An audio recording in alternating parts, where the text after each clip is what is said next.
¿Qué tal? Bienvenidos a una sesión más de la Escuela de Desarrollo Cristiano de la Iglesia Bíblica Torrefuerte.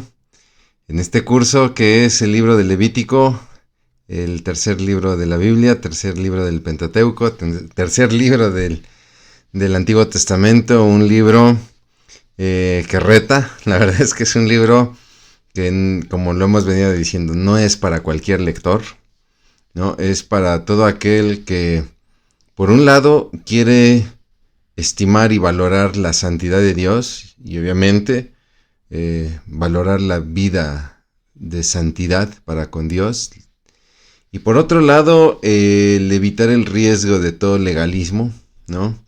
Evitar el riesgo de tomar los estándares de santidad de Dios para imponerlos sobre otros y emitir juicios sobre otros, ¿no?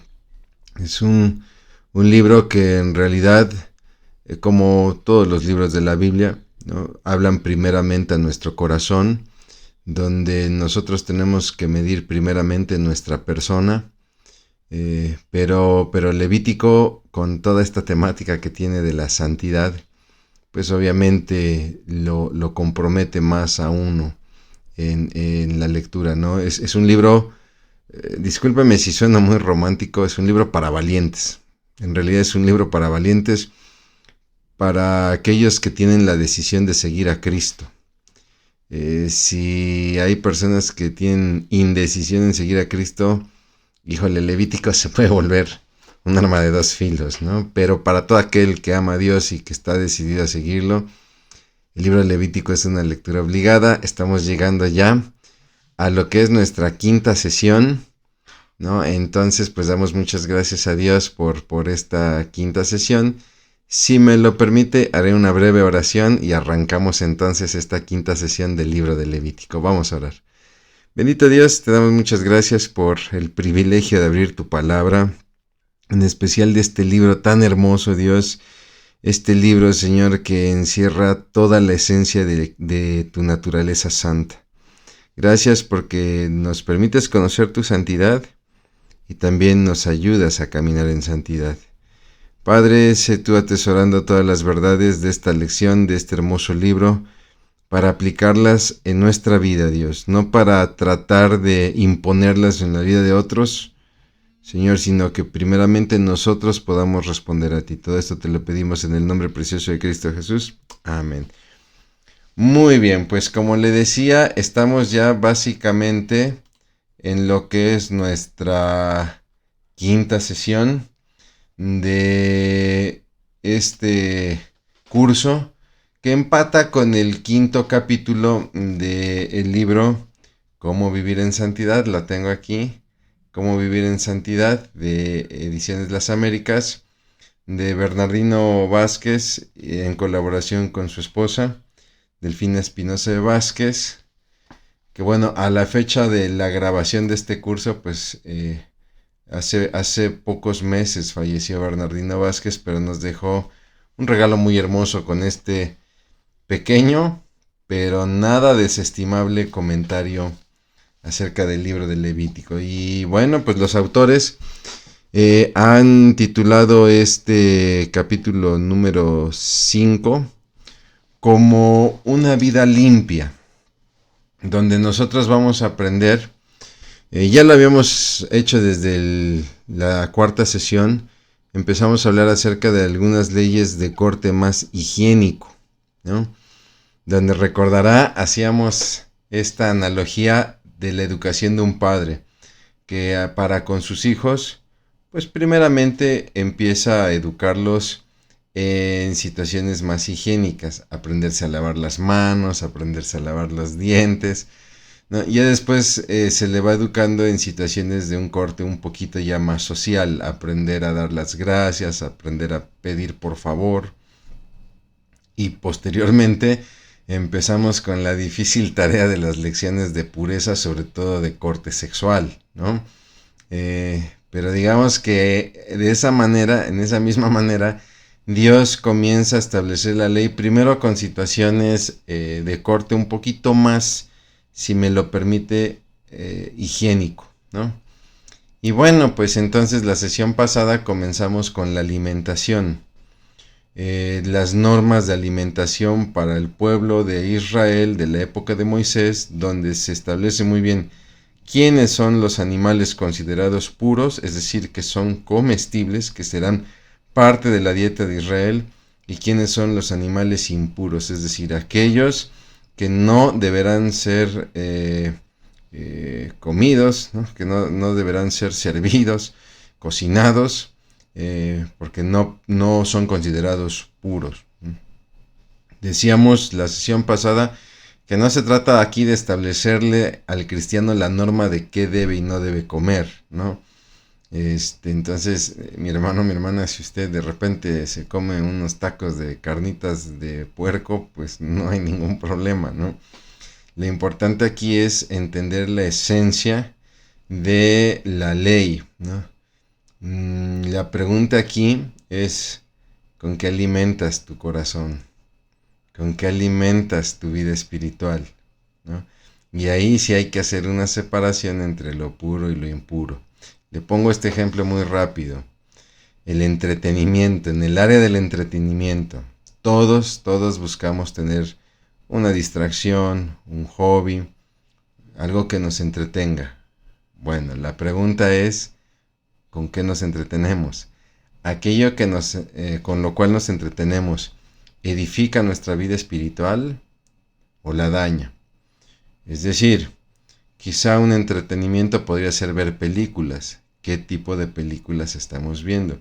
Si son películas que fomentan la violencia o la sexualidad y despiertan en nosotros ciertos deseos o ciertos anhelos que son contrarios a la palabra de Dios, pues entonces nos encontramos frente a algo que está alimentando nuestra alma para mal.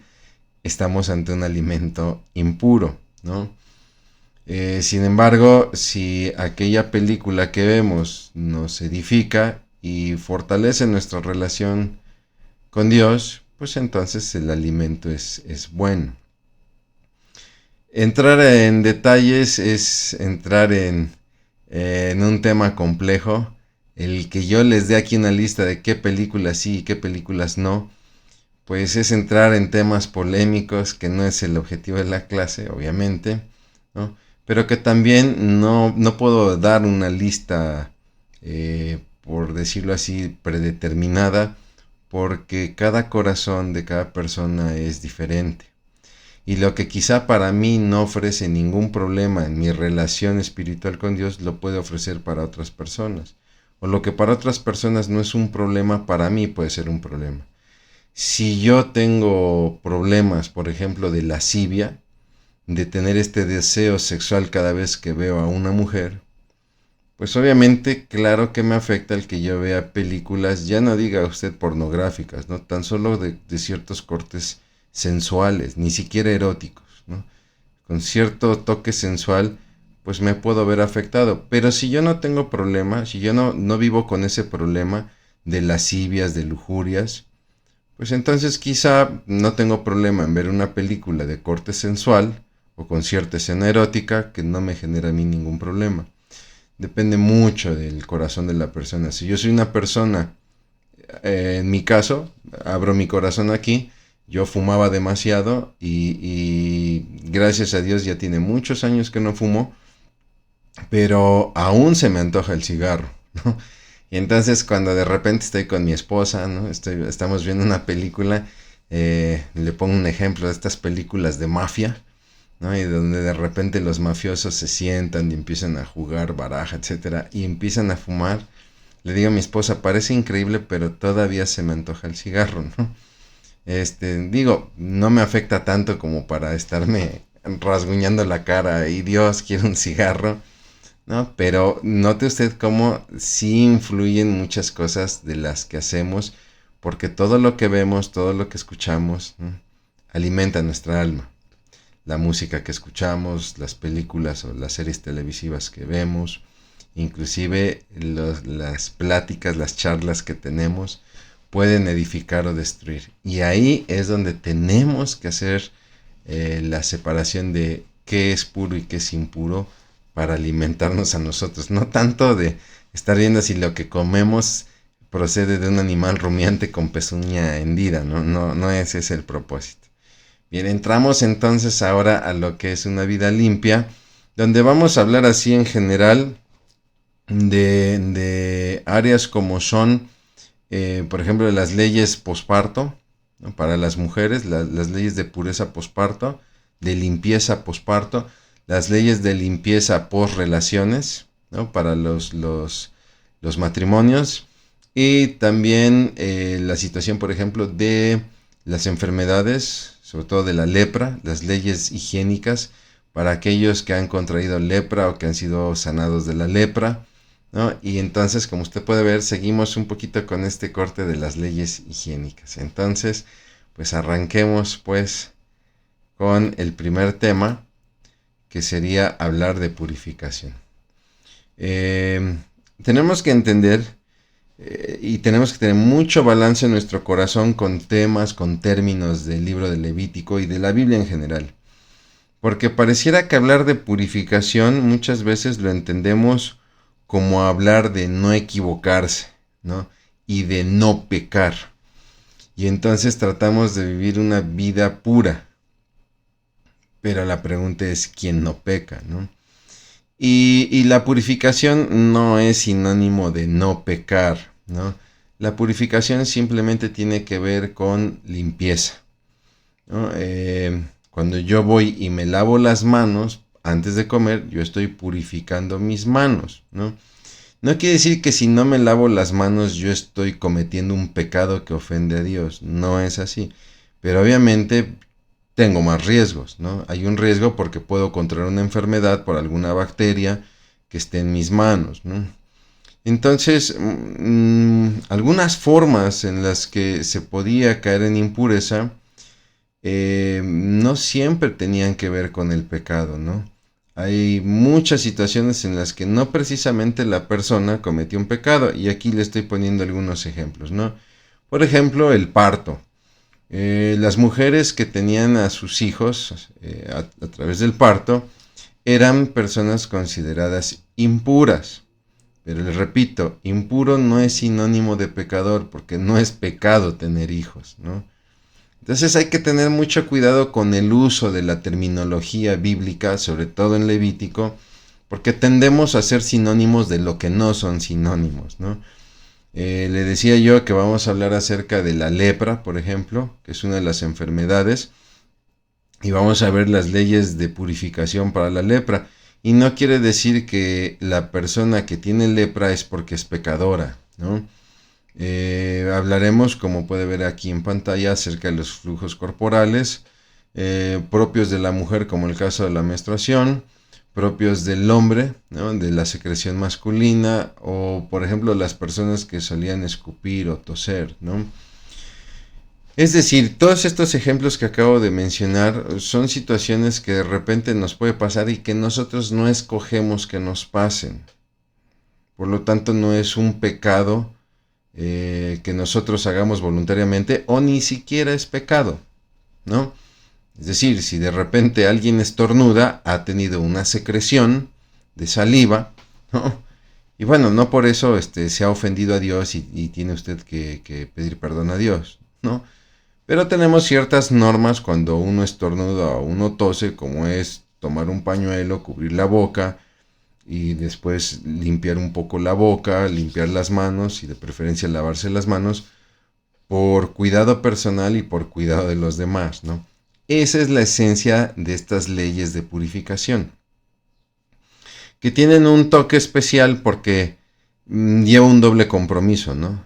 Me voy a purificar para, le decía yo, no ensuciar al otro o no contagiar al otro si es que tengo alguna enfermedad, y también por purificarme delante de Dios. Y no es que a Dios le preocupe si le voy a contagiar de gripa o cosa por el estilo, no ese es el sentido, ¿no? Sino de que yo como persona entienda la santidad de Dios y que no solamente me limpio con un pañuelo por respeto y amor a las personas, sino primeramente por respeto y amor a Dios. Por respeto, amor a las personas y por protección para las personas. por respeto y amor a Dios, por lo que Dios representa en nuestras vidas, ¿no? No hay protección, no lo hago por proteger a Dios, porque, vamos, estamos hablando de Dios, ¿no?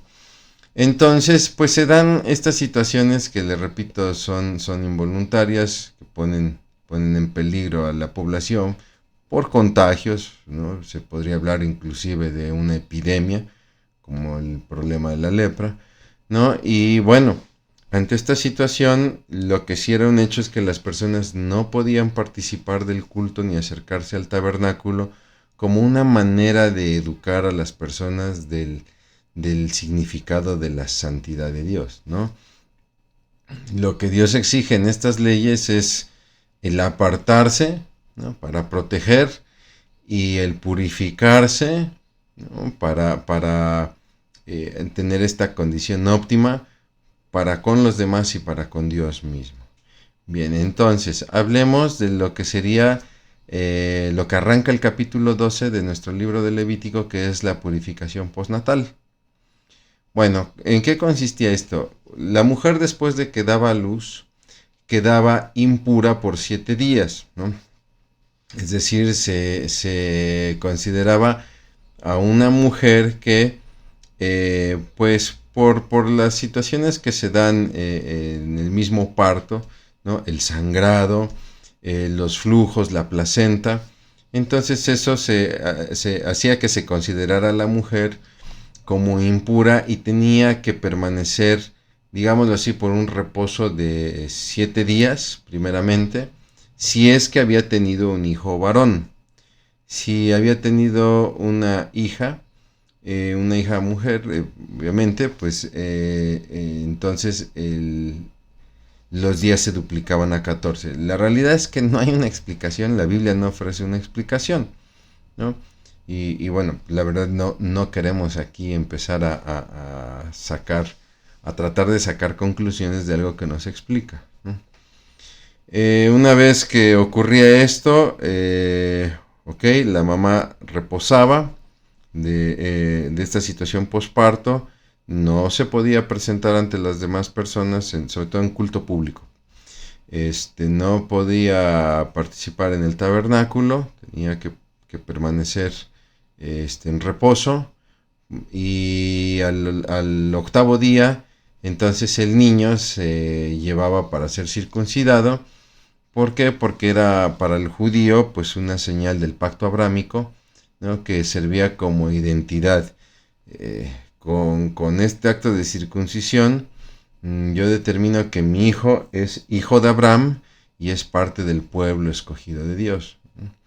Y de ahí pasaban otros 33 días, vamos haciendo la recapitulación, 7 días posparto, el octavo día es el día en que el niño es circuncidado, el niño obviamente varón, ¿no? Y de ahí 33 días de purificación, si, le repito, nació un niño. Si nació una niña, entonces la mamá tenía que reposar el doble, los 66 días, ¿no?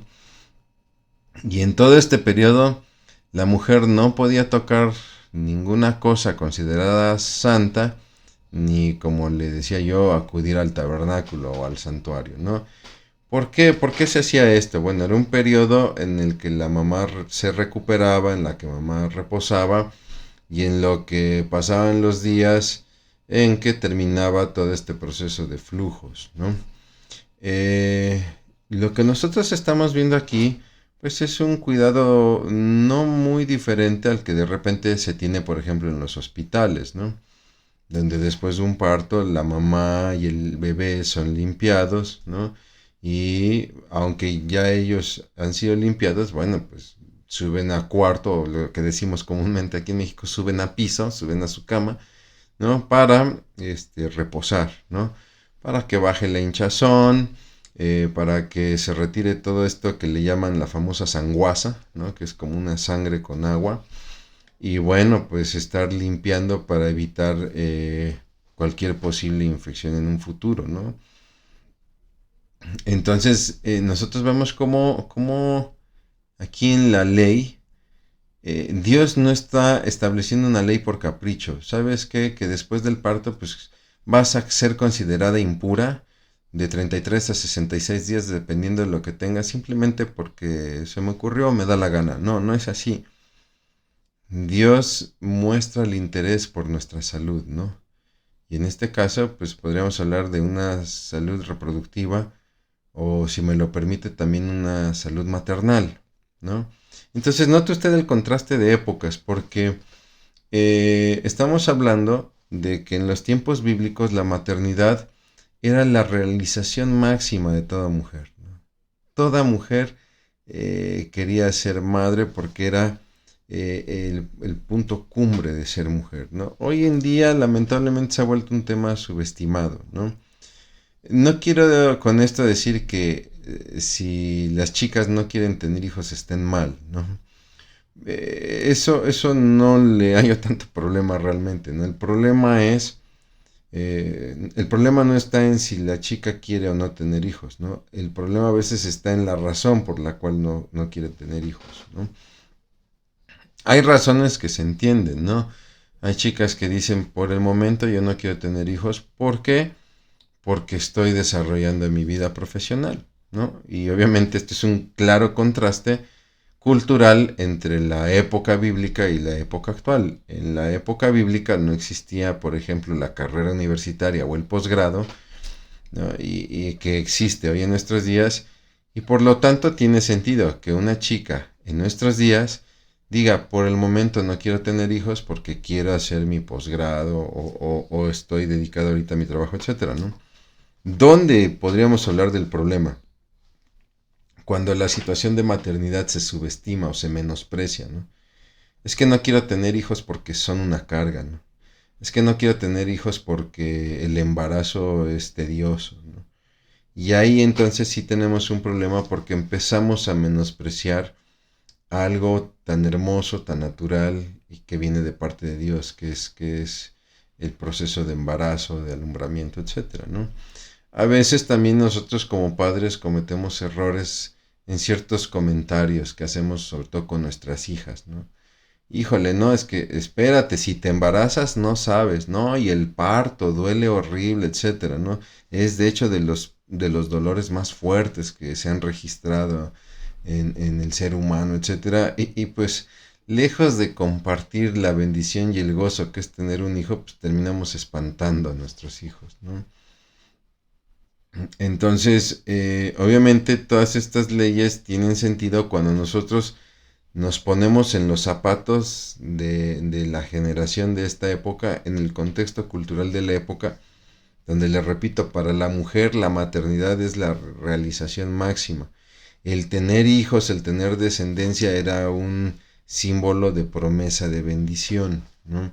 Donde el parto es el acontecimiento más feliz. Por ahí hay una analogía que hace la Biblia donde habla de el sufrimiento del pueblo de Dios y Dios dice, tienen que perseverar, ahorita están como en dolores de parto, pero como la mujer que está embarazada y sufre dolores de parto, cuando llega el niño, ¿no? Y llega a sus brazos, esos dolores quedan en el olvido, ¿no? Y no sé, para los que hemos vivido la experiencia de acompañar a nuestra esposa en el alumbramiento, ¿no? Y efectivamente recibir a tu hijo en tus brazos, pues es un acontecimiento que te cambia todo, cambia toda tu perspectiva de vida, etcétera, ¿no? Y lo cambia para bien, ¿no? No niego que da miedo, de repente, eh, pues este miedo natural que tenemos al fracaso. Yo no quiero fracasar como padre. Recuerdo cuando mi esposa me dijo que estaba embarazada la primera vez, no puedo negar que sentí miedo, ¿no? Porque yo nunca había sido padre, porque nunca estudié para ser padre y porque yo no quería fracasar como padre, ¿no? Y no le miento, tenía yo ganas de salir corriendo, ¿no? Pero por otro lado también sentí mucha emoción, mucha alegría. ¿Por qué? Porque iba a tener a mi primer hijo, ¿no? Y a veces esta emoción gana sobre los miedos, ¿no? Y ya conforme uno va viviendo la paternidad, uno se va dando cuenta que uno no está solo, que está el apoyo de los papás, que está el apoyo de la familia, pero sobre todo que está el apoyo de Dios. Y uno va viendo cómo Dios va dando tanto la provisión necesaria como la sabiduría, ¿no? Y es cierto, la regamos, como padre muchas veces la regamos, y aún así Dios es bueno y Él restaura.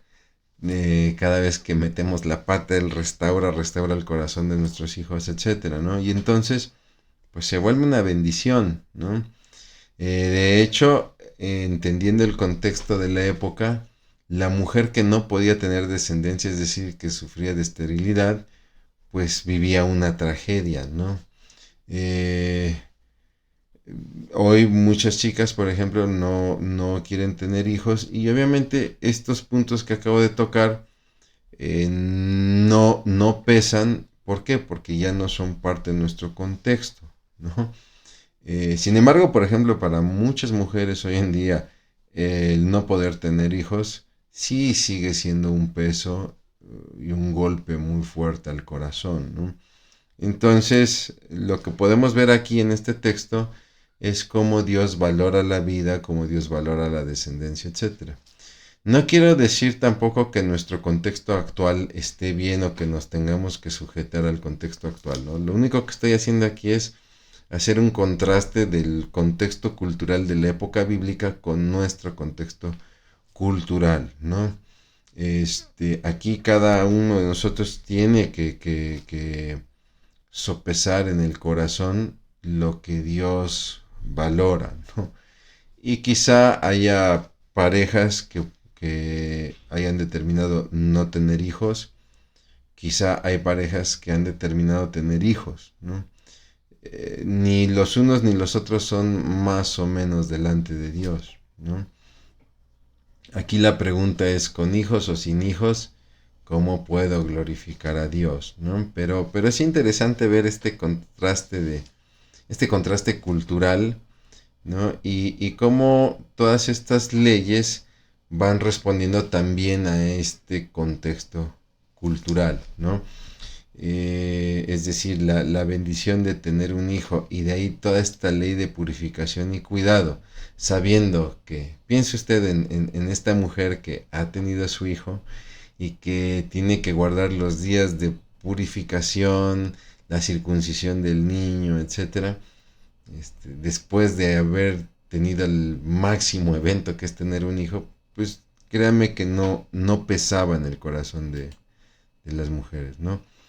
¿Cómo se tenía que dar la purificación? Bueno, la mujer eh, tenía que presentar una ofrenda por su purificación, ¿no? Y lo hacía a través de una ofrenda de holocausto, es decir, un animalito que era obviamente sacrificado para ser quemado, y una ofrenda de expiación, que eran estas ofrendas para el perdón, ¿no? Para el perdón obviamente hay que tener aquí cuidado, ¿no? Presenta una ofrenda, se llama de expiación para perdón, pero en realidad, aunque es por el pecado, no es por el pecado del parto, porque el parto no es un pecado, ¿no? Presenta ofrenda por el pecado simplemente por el hecho de presentarse al tabernáculo. Y aquí hay una situación interesante, ¿no? Lo vemos al final de esta diapositiva donde le puse la verdad hoy. Porque esto nos enseña que cada vez que nos presentemos delante de Dios, pues tengamos en nuestro corazón siempre el pedir perdón. Y cualquiera puede decir, pero yo no hice nada malo, ¿no? Bueno, pero siempre es importante pedir perdón porque vamos a acceder ante la presencia del Padre. No en vano Jesús, cuando enseña a los discípulos a orar, habla del perdón. Perdona nuestros pecados como nosotros perdonamos a nuestros deudores, ¿no? Entonces, sí, la mujer que había tenido un hijo presentaba una ofrenda por expiación, pero no por el pecado de haber tenido un hijo, porque les repito, el parto, el tener un hijo no es un pecado, es todo lo contrario, es una bendición, no, sino simplemente Cualquier persona que se iba a presentar al tabernáculo, lo vamos a ir viendo, normalmente presentaba ofrenda de expiación, ¿no? Pasa mucho cuando de repente estamos en reuniones, nos juntamos, por ejemplo, para algún ministerio, una junta de ministerio, etcétera, y de repente, bueno, vamos a orar. Padre, primeramente queremos pedirte perdón por los pecados, etcétera, y lo hacemos como una manera de manifestar la pureza y la santidad delante de quien nos estamos presentando, ¿no? No, no tanto porque en ese momento estoy acusando a mis hermanos que están pecando o que viven en pecado, cosa por el estilo, ¿no? Entonces digamos que esa es la esencia, ¿no? Estos sacrificios expiatorios son muy recurrentes, pero también se da el sacrificio anual, ¿no? Que se presentaba por todo el pueblo, que está explicado ahí en el capítulo 16 del libro de Levítico. Esta ofrenda de expiación, tanto la de holocausto como la de expiación, se adaptaba, ¿no? Se adaptaba a la situación económica de las personas.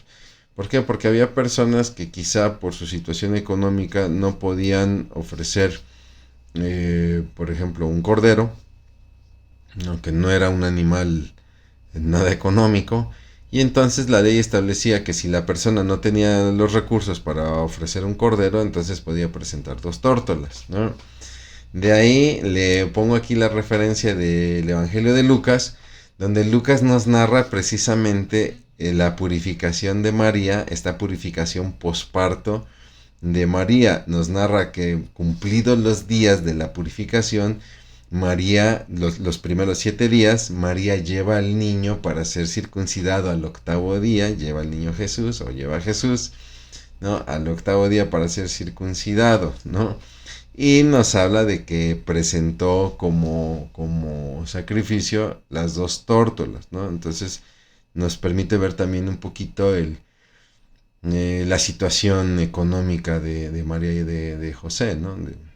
Entonces, pues lo podemos ver precisamente en estas leyes que estamos viendo, ¿no? Y como le decía, aquí lo importante no es el satanizar todo y el llamarle a todo pecado, ¿no? Entonces, que te voltees y le digas a tu esposa, ya ves, mujer, eres una pecadora por tener hijos. No, no, no, no, no se trata de eso, ¿no?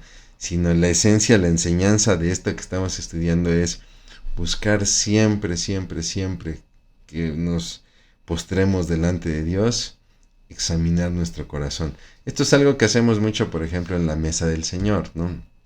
De ahí que Pablo en 1 Corintios 11 nos invita a, antes de tomar la cena, examinar nuestro corazón. ¿Por qué? Porque nos estamos presentando ante un Dios santo.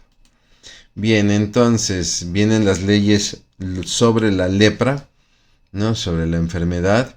Y ojo, esta lepra no solamente se refiere a esta enfermedad que es conocida, donde de repente se empieza a enrojecer la piel, se empieza a infectar, y de repente se empieza a podrir, ¿no? Hasta que de repente se empieza a caer a pedazos, ¿no? Esta lepra es conocida también en el medio científico o en el medio médico como el mal de Hansen, ¿no? Y cuando uno lee lepra en la Biblia, uno inmediatamente piensa en esta enfermedad, ¿no? Normalmente se refiere a esa enfermedad, sí, claro. Pero en el caso del Levítico, el término lepra está generalizando muchas enfermedades, ¿no? Es algo que como recurso literario hebraico, se conoce como la sinécdoque, ¿no? Cuando algo representa una generalidad, ¿no? Le pongo un ejemplo así rapidísimo. El más conocido, creo yo, es el de Lucas, precisamente cuando nos dice que César Augusto emite un edicto en el que manda al empadronamiento de todo el mundo, así lo dice la Biblia, ¿no? obviamente ese todo el mundo no es literal, no se refiere a todo el globo terráqueo, ¿no? Todas las naciones y pueblos del globo terráqueo, ¿no? Entiéndase todo el mundo como todos los pueblos conocidos de esa del imperio romano, obviamente, ¿no? Entonces una pequeña parte es representada por un todo, ¿no? Entonces cuando Levítico habla de la lepra, se está refiriendo a todo tipo de erupciones en la piel, ¿no? Le puse aquí algunas, como son las erupciones mismas, el divieso, la tiña, la hinchazón, las manchas, las quemaduras o inclusive la alopecia, ¿no? Que es la calvicie. Entonces, aquí con esto vemos cómo la ley está teniendo importancia en el aspecto de la higiene de lo que se considera el órgano humano más grande, que es la piel, ¿no? Que no solamente tiene la característica de ser el órgano más grande que poseemos, sino el que está más expuesto, ¿no? Y aquí vemos también un interés de Dios por la salud ambiental, ¿no? Porque la piel se puede infectar muy fácilmente por lo que hay en el ambiente, lo que nosotros hoy entendemos más en el ramo de la epidemiología, ¿no? Espero no trabarme como algún personaje famoso aquí en México se trabó muy feo con esto, ¿no? Es decir, un problema epidemiológico. Sí, lo dije bien, ¿no? Entonces, lo mismo también, la persona que tiene cierta erupción, cierta mancha, es considerada impura y entonces también hay que tener un confinamiento para evitar el contagio. Aquí el confinamiento es más severo. No confundamos el confinamiento posparto que el confinamiento por enfermedad o por lepra, ¿no?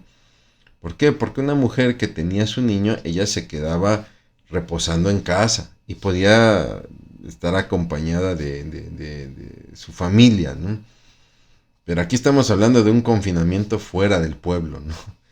Si de repente era muy severo el brote de la erupción, inclusive la persona tenía que salir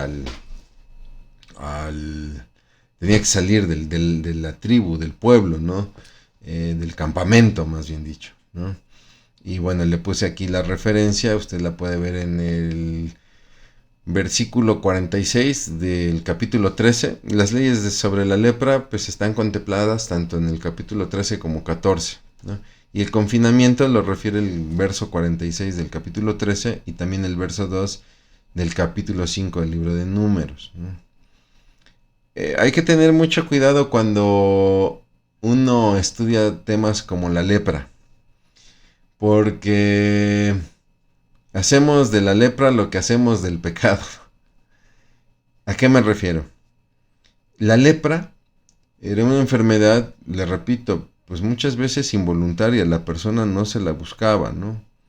Quizá muchas veces la lepra podía ser contraída por un descuido voluntario, si me permite usted la expresión, ¿no? Personas que no tenían el aseo adecuado y pues obviamente se contagiaban de lepra, ¿no? De hecho, vamos a ver que la lepra va a ser una herramienta de juicio por rebeldía.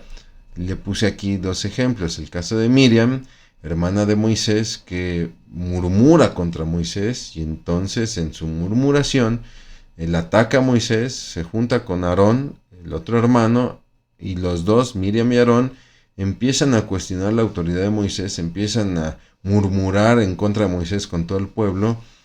Y entonces nos dice la palabra que Miriam se llena de lepra, ¿no? Y Aarón lo entiende, esto es un juicio de Dios.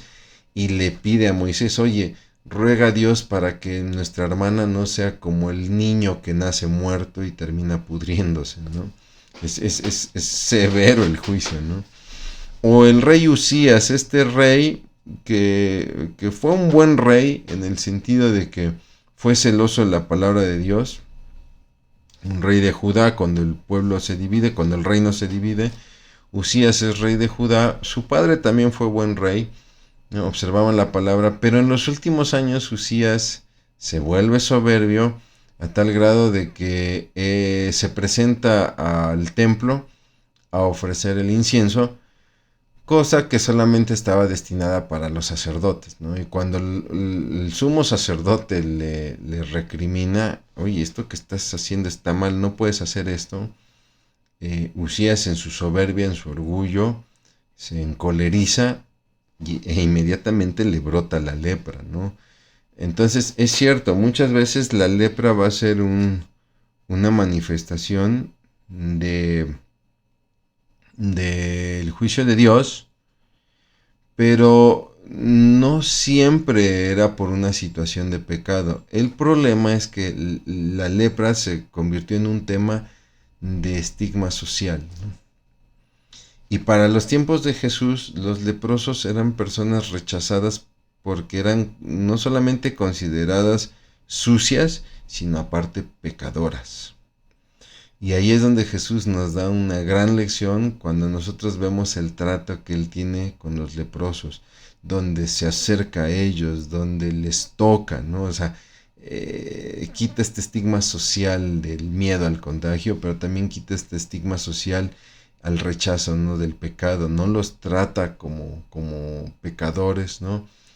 O les ministra cerca de su corazón y les ministra el perdón de Dios, ¿no?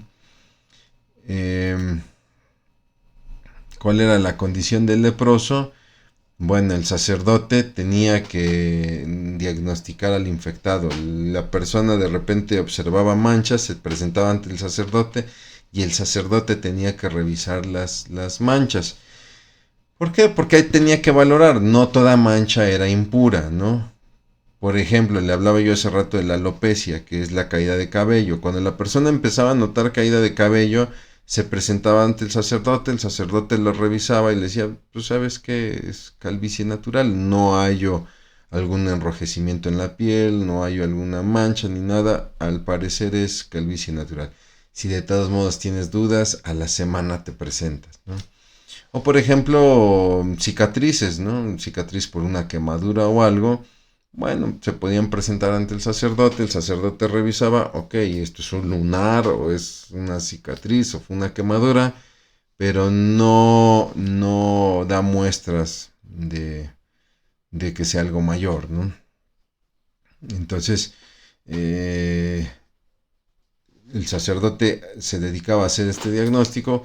Cuando él observaba que había una infección, entonces determinaba el confinamiento, ¿no? Y el sacerdote volvía a revisar al afectado, normalmente a los 8 días, ¿no? Y no solamente eso, sino que revisaba también las ropas y la casa, porque de repente los brotes infecciosos se podían manifestar en las paredes de la casa o en la ropa, ¿no?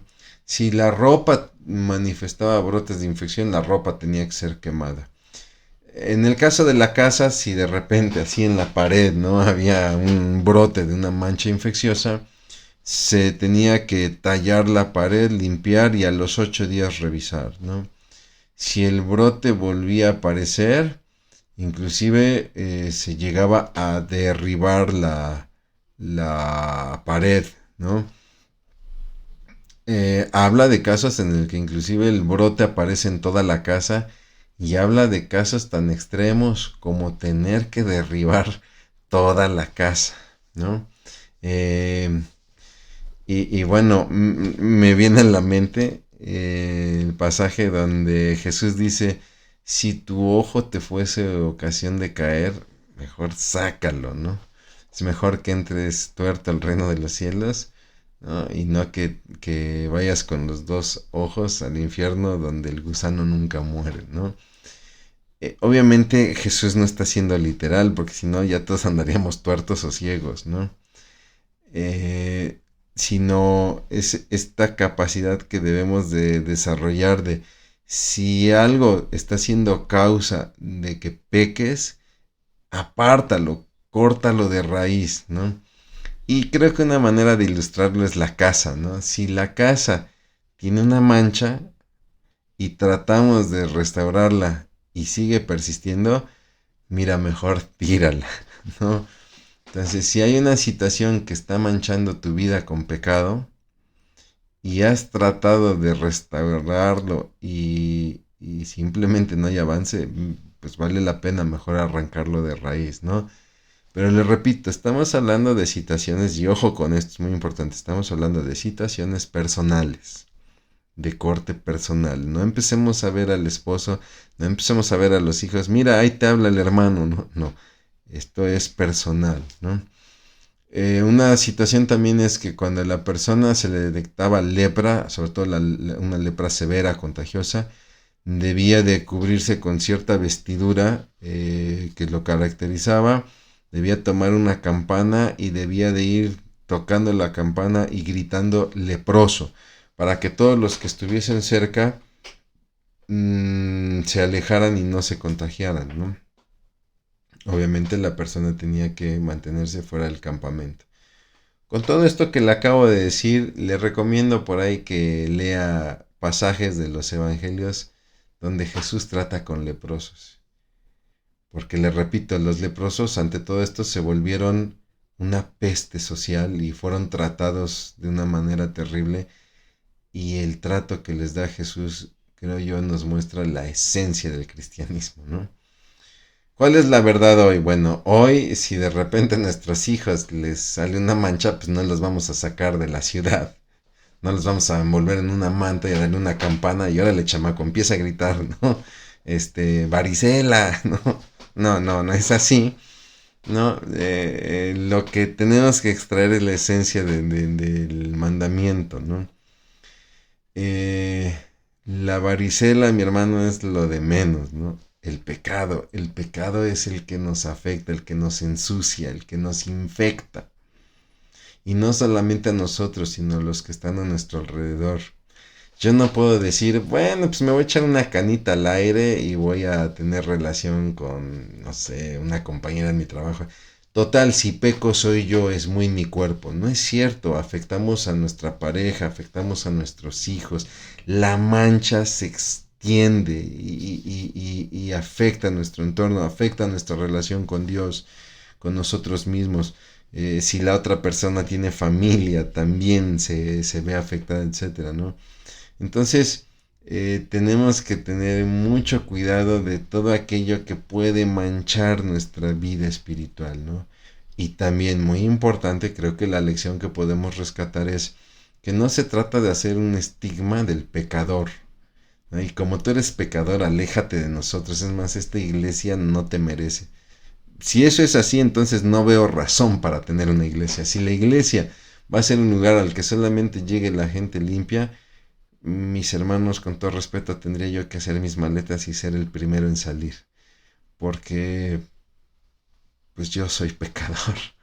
Es cierto, he sido salvo por la sangre de Cristo Jesús, pero soy limpio y soy puro delante del Padre porque Jesús se presenta por mí. Pero en cuanto a mí, mi hermano, mi hermana, yo sigo pecando, yo sigo teniendo mis errores, etcétera, ¿no? Y creo yo que la esencia de la iglesia no es ser un lugar exclusivo para aquellos que están limpios, porque entonces haríamos del cristianismo un nuevo fariseísmo y haríamos de la iglesia nuestras nuevas sinagogas. No funciona así.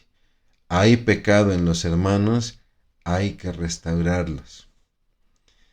Un hermano ha fallado, no nos quedemos viendo la mancha ni nos escandalicemos por su mancha. Pidamos a Dios sabiduría para restaurarle, ¿no? Obviamente, si el hermano pues, no quiere ser restaurado y quiere seguir viviendo en el pecado, bueno, entonces la situación disciplinaria entra en juego en la iglesia, sobre todo por parte de las autoridades pertinentes, ¿no? Pero el problema es que muchas veces, simplemente por un tropiezo que tiene un hermano, ya media iglesia ya le cayó encima, ¿no? Y entonces la iglesia, creo yo, pierde su propósito. Hay que tener mucho cuidado con eso, ¿no? Van a decir, el hermano está ventilando cosas de Torrefuerte. No, no, no. Creo que sucede en todas las iglesias, ¿no? Es un error que solemos cometer mucho en todas las iglesias, pero que afortunadamente a través de la luz y la guía de la palabra de Dios tenemos que aprender a evitar, ¿no? Tenemos que aprender este proceso de restauración hacia el pecador. La limpieza de la lepra tiene 3 propósitos. Uno, identificar a la persona inmunda, a la persona infectada. Ministrar la purificación es el paso número 2, ¿no? Ministrar la purificación, sobre todo ya cuando la persona ha sido sanada, mucha gente sanaba de la lepra. Y el tercer propósito era también mostrarle al pueblo la diferencia entre lo inmundo y lo limpio y muchas veces sus consecuencias, ¿no? Entonces vemos un ritual de purificación muy minucioso, ahí el verso 4, de los versos 4 al 7 del capítulo 14 nos hablan de las 2 aves que son presentadas, una inmolada para purificación y la otra liberada. Ahí tenemos la ofrenda del holocausto y la ofrenda de expiación, ¿no? Tenemos también situaciones como afeitarse y lavarse en las zonas donde se había presentado la erupción, ¿no? O la mancha. Más adelante nos habla de la presentación de las ofrendas expiatorias, holocausto, e incluso también en algunos casos de oblación, que se refiere a la quema esta de cereales, ¿no? Y le repito, está la inspección de la casa, de la ropa. Aquí le puse abajito la imagen, por ejemplo, del sacerdote revisando a la persona, ¿no? Y bueno, pues lo que nos deja esto hoy en día es la importancia de la pureza y la higiene tanto en nuestra persona como en nuestros bienes, ¿no? ¿Por qué? Porque esto es parte de nuestra mayordomía. Si me lo permite, sí me gustaría compartirle este pasaje de los Salmos, es el Salmo 51, un pasaje muy hermoso. Es un pasaje que le recomiendo tener ahí para tenerlo a la vista, para estarlo recordando. Es el Salmo 51, versículos 1 y 2. Ten misericordia de mí, oh Dios, debido a tu amor inagotable. A causa de tu gran compasión, borra la mancha de mis pecados. Lávame de la culpa hasta que quede limpio y purifícame de mis pecados. Vemos cómo el salmista está tomando la esencia de la ley de purificación por enfermedad, por lepra, y la está llevando más hacia su corazón, ¿no? No está hablando de la mancha de la lepra, está hablando de la mancha del pecado en el corazón. Y creo yo que ahí rescata muy bien la esencia, ¿no? Entonces es importante buscar esta pureza y también esta higiene. Qué importante es la higiene, el cuidado personal, ¿no? Sobre todo porque es una muestra también de amor, cariño y respeto para los demás y obviamente para con Dios, ¿no? Entonces, cuando asista usted a su trabajo, cuando asiste usted a su iglesia, cuando esté usted en casa, vamos, hasta cuando vaya al súper, al parque, trate de ser lo más higiénico posible, no por construirse una imagen, ¿no? Sino simplemente porque estamos dando lo mejor para Dios y para con los demás. Es simplemente verlo como una muestra de cariño, ¿no? Bien, entramos al terreno de la pureza sexual, donde se da atención a trastornos e higiene de los órganos sexuales, ¿no? ¿Por qué? Porque vemos aquí también que hay un interés de Dios por nuestra salud sexual, ¿no? Y habla de tanto secreciones masculinas como femeninas, ¿no? ¿Cuál es la secreción masculina? Bueno, es esta que se puede dar por infección o enfermedad, ¿no? Y que una vez que la persona se ha restablecido, debe presentar sacrificio también de expiación y holocausto, ¿no? También en cuanto a secreción masculina se habla del acto natural reproductivo, ¿no? Donde después de este acto la persona, el varón, debía bañarse, lavar sus ropas, la esposa también debía purificarse y no requería sacrificio. ¿Por qué? Porque el acto natural reproductivo no es pecado, ¿no? En cuanto a secreciones femeninas, pues tenemos el que es propio de la mujer, como dice la Biblia, ¿no? Que es el ciclo menstrual, donde la mujer se tenía que purificar junto con su ropa, ¿no? Y si había tenido relación con el esposo también tenía que purificarse. Y bueno, el flujo por enfermedad, que una vez restablecido, la mujer tenía que purificarse y esperar 7 días para ver si había sanado de ese flujo, ¿no? Y ofrecer sacrificios de expiación y holocausto, que es muy similar a esta mujer que toca el manto del Señor Jesucristo porque dice que por años había sufrido de este flujo, ¿no? La realidad en nuestros días es que aún en nuestros actos naturales debemos honrar a Dios. inclusive hasta cuando tenemos relación con nuestra pareja. No voy a entrar en detalles porque no sé qué público tengo y de qué edad, pero aún en el matrimonio, cuando tenemos relación con nuestra pareja, pues creo yo que es importante por acto de higiene, ¿no? El asearnos, ¿no? Y es una manera muy hermosa también de honrar a Dios, ¿no? Y bueno, ahí para los que son esposos llevan tarea, por favor.